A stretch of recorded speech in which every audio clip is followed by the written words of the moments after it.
Hey everybody, Mike Price here with EastIdahoNews.com, and I am in the beautiful Idaho Falls Fire Department kitchen. I'm here with Training Chief Perry. You might remember him from when we blew up a turkey last year.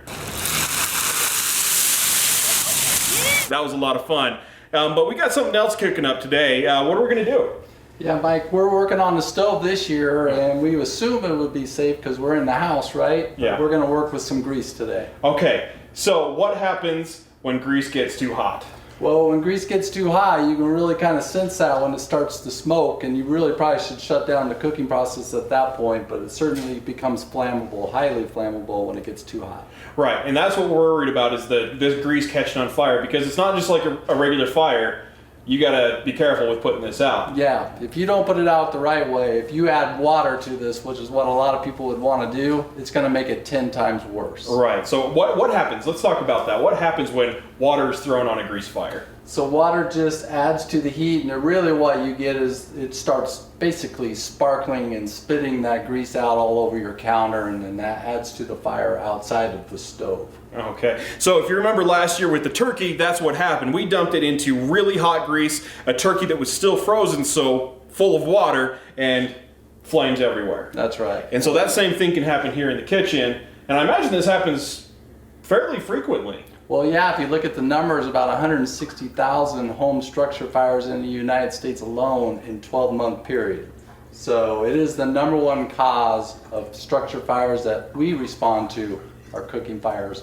And when you add Thanksgiving, Christmas Eve, and Christmas, those are our 3 busiest times of the year. Oh, I'm sure. That's incredible. So let's go ahead and take a look at how we deal with a cooking fire, a grease fire. Let's do it. Okay, Chief Perry, we got a fire started. We had some oil that got too hot, spilled over the edge, got caught on the burner. How do we deal with this? This is really what's going to determine if this is going to be a major fire or a minor fire, right? First thing we want to do is shut off the heat source, right? Okay. The next thing, we should always cook with something nearby that would allow us to cover this flame and really take away the oxygen, and that's what we need to do. We want to work away, and we want to actually just cover the flame, and then that puts the fire out. Okay. We really don't want to move this until it's completely cool. We should just leave it there. Okay. Really, it would be okay if you move it off the hot burner and move it to a cooler one, but don't try to take it outside at this point. Okay, and just really the leave big it. message, is when that is actually a flame, a lot of people want to immediately grab it and start running for the outdoors. And then you end up burning yourself, dropping it all over the floor, and then you have a grease fire in your kitchen. Oh no, and that would be bad. So what can you do if you don't have a lid or something that can cover up a pan?